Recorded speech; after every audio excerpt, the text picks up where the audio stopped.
Woza mtu wangu, hope you're feeling good, hope you're feeling amazing. Your boy over here, Kiddy Studios, blaza.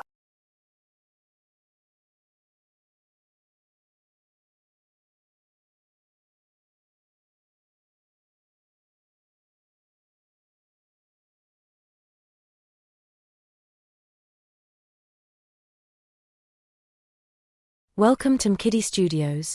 Just to look at the Diddy documentary here another minute. So the problem with Diddy, from this guy's perspective, they're saying he was trying to be a gangster. No.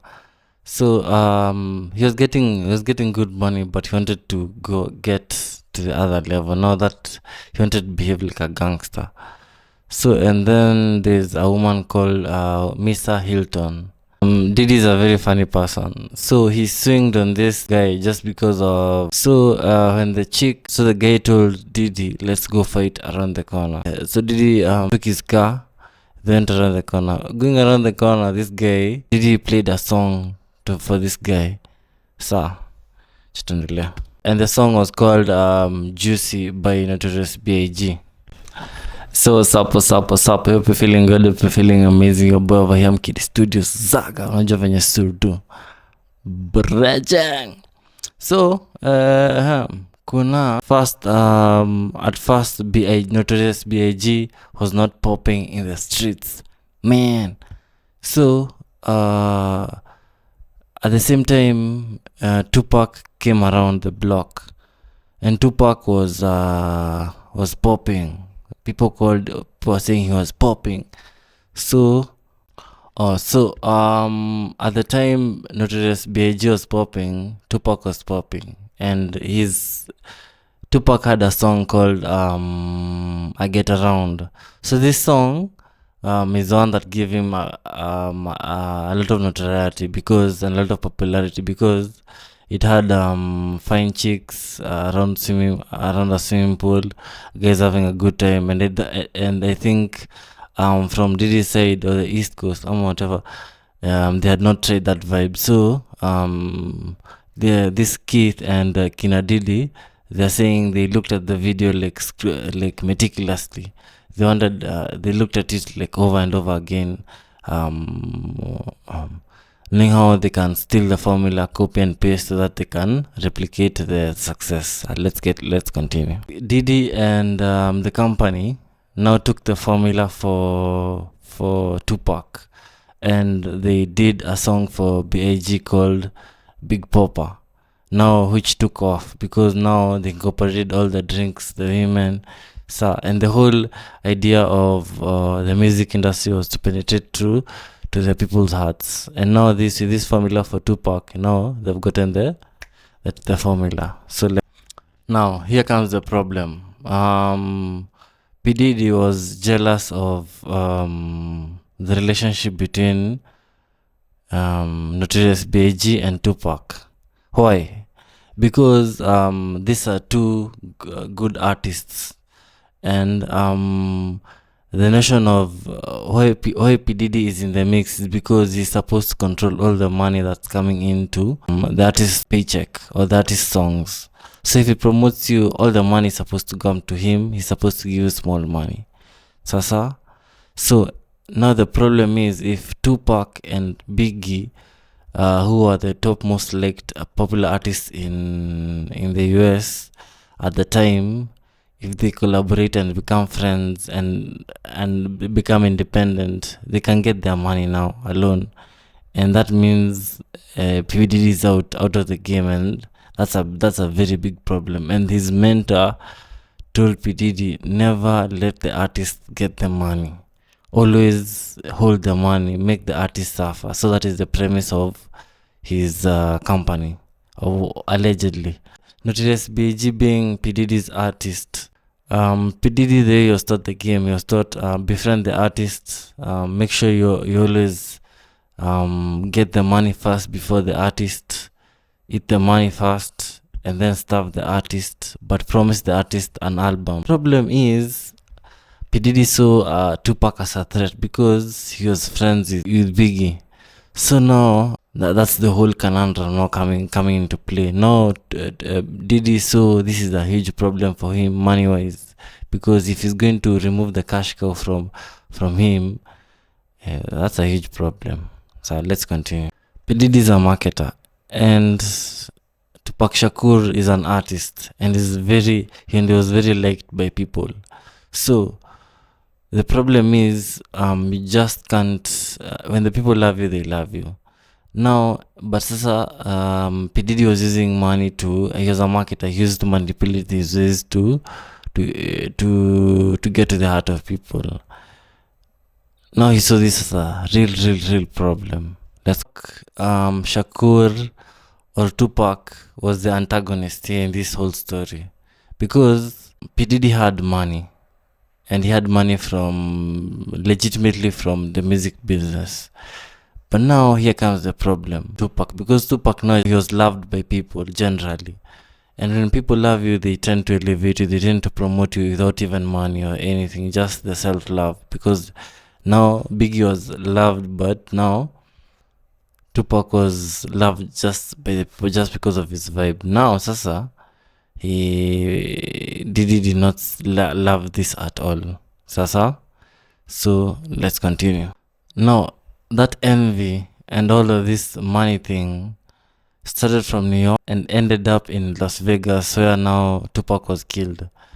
So this is very unfortunate, but let's continue to scare to art. So we have William Lesan, the cousin of Tupac Shakur, saying a bit of testimony on the Netflix documentary.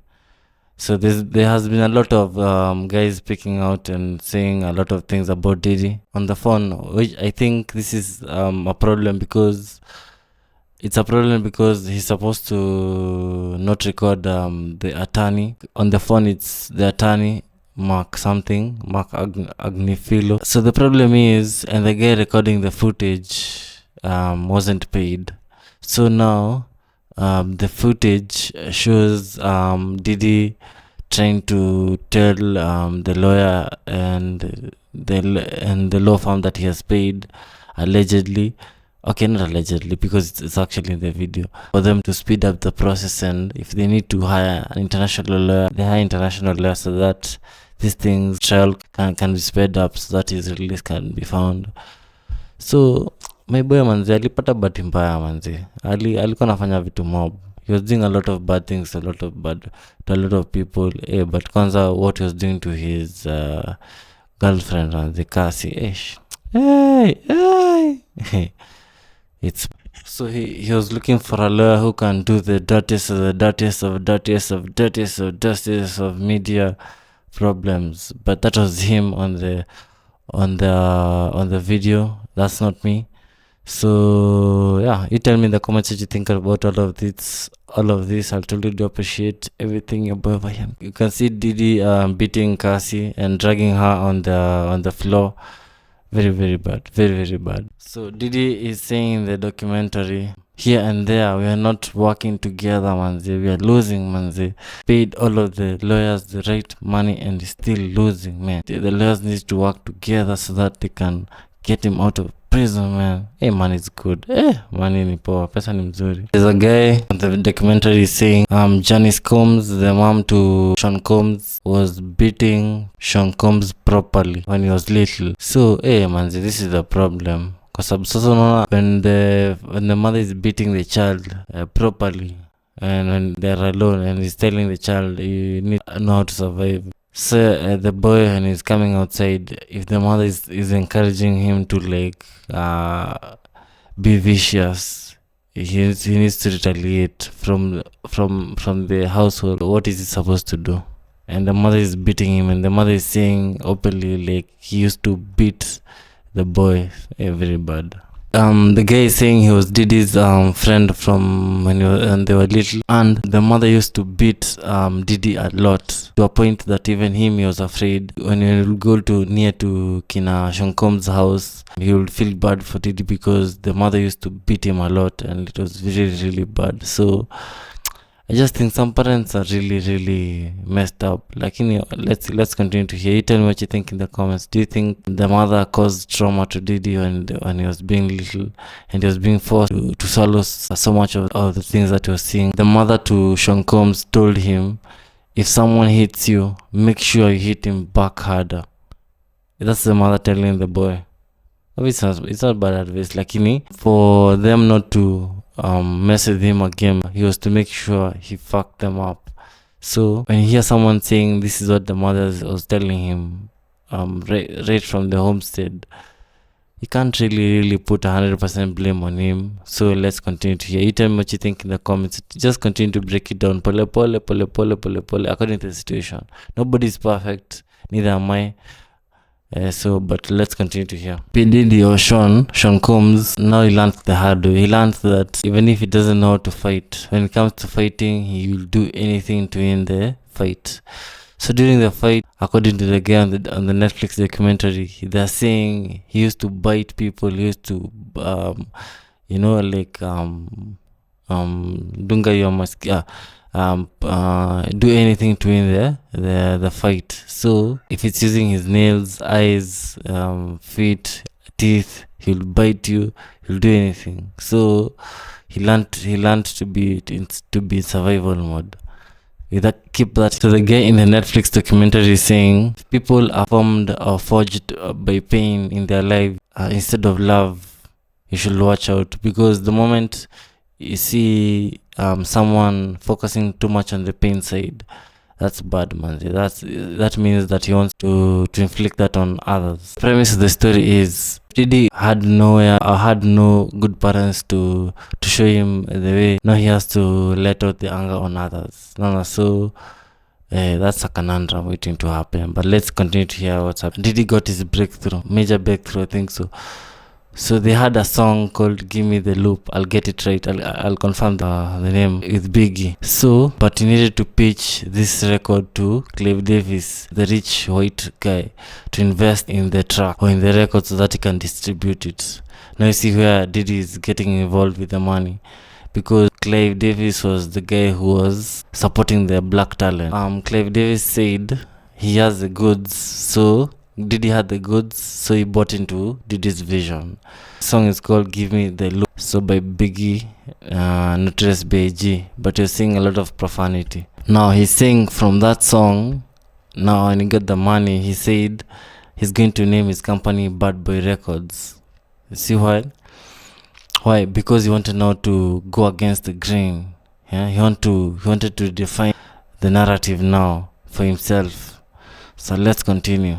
So there's a guy called Keith Barrows. He was given 25%, and the mother was given 75% initially for Bad Boy Records. The boy was like, that's 100% of the company. Trick was he did not put the company in his name because he did not want to pay some taxes or something. I'm not sure. But the first deal they did was for $10 million. $10 million. Give $1.5 million to Keith Barrows he told him he can manage. He can manage that money. That's for the company. That's overhead. $1.5 million. He kept that money. So you see, this boy is smart.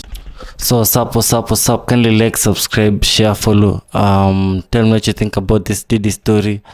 Watch the full video on the long form video. I'll totally do appreciate you. Awesome and amazing for being here. Your boy over here, Kiddy Studios. You're amazing. Thank you. Kindly watch the video and then I should appreciate. Zaga blast.